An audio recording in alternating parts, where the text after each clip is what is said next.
Okay, welcome to another video, guys. This video particularly about the Polo GTI. It's been a year. Well, I'm doing a road trip. First of all, I'm doing a road trip. I'm going to Cape Point.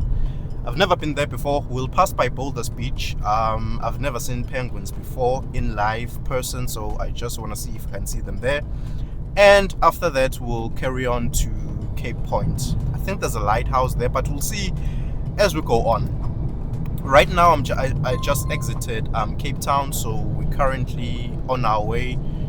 There's a Mustang right there, beautiful car. But I wanted to pair that with the 1 year anniversary of me owning this car. So it's been a year since I've bought this car. It was around my birthday. My birthday is on the 14th of March, so it was around that time I was like, you know what?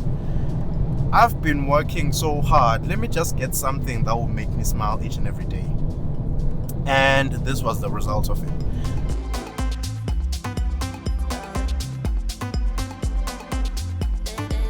So what I want to talk about in this 1 year anniversary is one, the maintenance of the car, because that's a huge factor into buying this car. Second thing that I want to talk about is all the stuff that I complained about still present in this car. Do I still care about all of the issues that I complained about in my previous videos? I'll be hashing it out in this video. And the third thing will be sort of a curveball, but what is the future of me and this car? But before we get to that, let's enjoy the drive and sightseeing with me.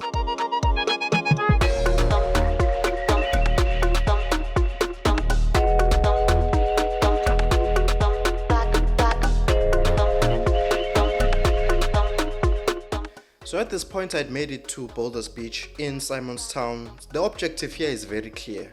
Just see penguins, because I've never seen them in my life, and I was along the way, please don't judge me, I was like, you know what, let me just. I'm going to show you some of the videos, and after this I want to talk about the maintenance of the Polo GTI.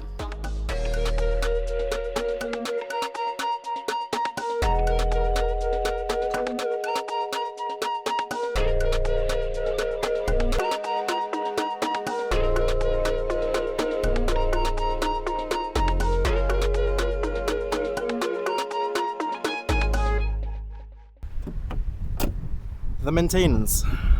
So ever since I bought this car, I've went to service twice. Oh wait, there's a train. I went to service twice, and that costed me about 2,500 per service. And in those 2,500 per service, there was a time when I had to change my brake pads in the front. VW quoted me 6,000. So I just told them I'll come back again, and you know when you tell someone that you'll come back again, what it means exactly. So told them I'll come back again, and they never seen me. The reason why is because there are specialists who are approved by VW who can change your brakes for far less. So I changed mine for around 2,500 at a approved VW specialist. So that's what I did. Dealerships usually inflate the prices, make you pay more than what you have to pay for. So if you don't know about that, you would have paid 6,000 for just your brake pads in the front, which I didn't want to do. So I went to a specialist. Also, my tires, I think they're about to end. I have to rotate them. I made an appointment about, I think a week ago, that I need to rotate them just to figure out the prices between all of the companies, and I'll have to go rotate them soon because they are at this point done. So I feel like three things were a factor for me when it came to maintenance: the brakes, the tires, and obviously the petrol. I mean, it's a hot hatch, what did I expect? But it's very, very hard to last 2 weeks or even a week and a half in a full tank with this car. It's very, very hard. I'll show you why it's hard in a second. It's mostly because of me and what kind of driver I am and what kind of driver this car turns you into. But those are the things that I wanted to talk about with regards to maintenance. Also, please note, I tried to do a setup for you guys. It might not sound perfect, but we'll get there, guys, little by little. Now let's have some fun, shall we? Right, since I'm on the hills, let me just open the sunroof. In my previous video, I mentioned something that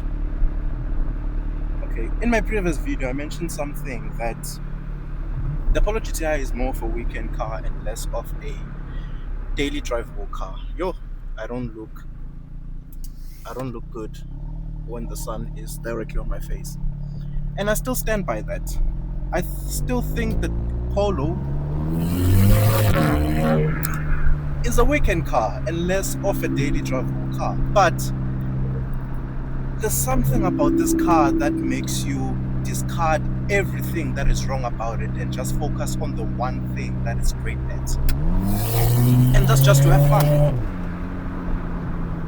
Nothing else about this car makes sense except the fun part. It's really a fun car to drive.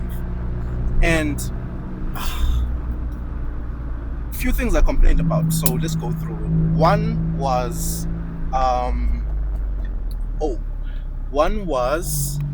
that the suspension is stiff. See, right there, that's the problem with this car. It will make you forget everything that is wrong with it. First thing I talked about was the suspension, that it was too firm. Well, the suspension is too firm. But the problem with that is they also added the option to make it a bit normal, which makes it a bit more bearable than the stiff suspension. And I think that is a win. I love this twisty turns.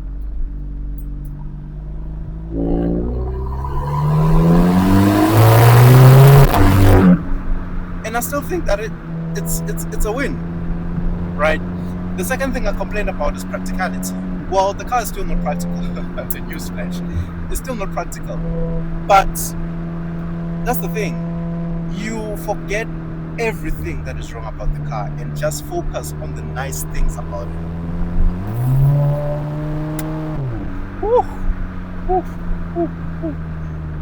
This thing is roaring, and I love these roads, man. What roads are this? I need to tell Nhlalogo to come and the thing about this is a rock will fall right now, right on my head. That's the problem. That's the problem about this. But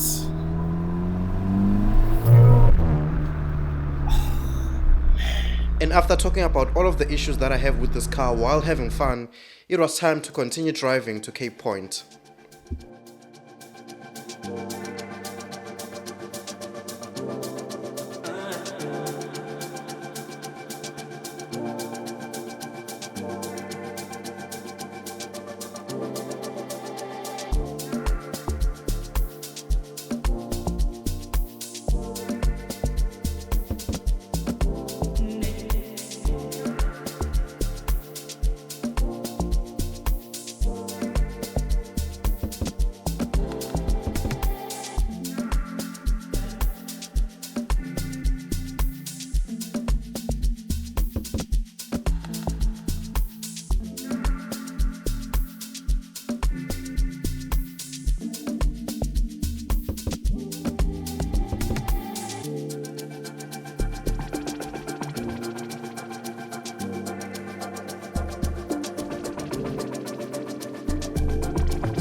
And so we have made it to the most southern part you can go to in South Africa.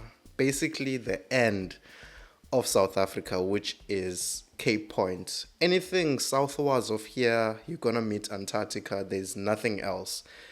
So this was an amazing drive. I'm tired, but at this point we have one more thing that we have to talk about. And that's the future between me and this car. Okay. A year after owning this car, I'm not gonna lie, I've been thinking about getting rid of it. And the reason why I'm thinking about getting rid of it is because I feel like I've enjoyed it and then I'm done, but I still do think it's a good car. But I don't know. The thing about this is that I will definitely miss it. I'll definitely miss it. There's nothing, well, that's a lie. There's a lot that can replace it, but this particular car for me has been and is amazing. I don't know how long I'll keep it for. Obviously, I have a YouTube channel. You guys will know if I ever get rid of it. But after a year, I still think this is a good purchase. I still don't regret anything when a monthly debit order hits. I still am happy about owning this car. I always smiling when I get inside this car. It has a way to make you smile, so I'm always happy about it. Nothing too bad, nothing too crazy. So still I'm happy to have it, and I will continue being happy to have it. So that's what makes me a lot happy. Now I'm done here. Cape of, what is it called? Cape of Good Hope. Have to go home, man. Like I have to go home. I'm tired and I need sleep. Let's go. And please guys, please relax. This doesn't mean I'm getting rid of the car or anything. I'm just thinking out loud as a normal human being. I actually have a few sponsors that want to work with me with regards to this car in particular, so this car might still be around for a little bit while. But at this point, that's the end of the video. Thank you for watching. Thank you for subscribing. If you're not subscribed, hey, please subscribe. There's a red button under this video. Just click that button. Next to that button there's a thumbs up. Click that button and let's grow as a community. Thank you guys for tuning in. Until the next one, it's love and peace.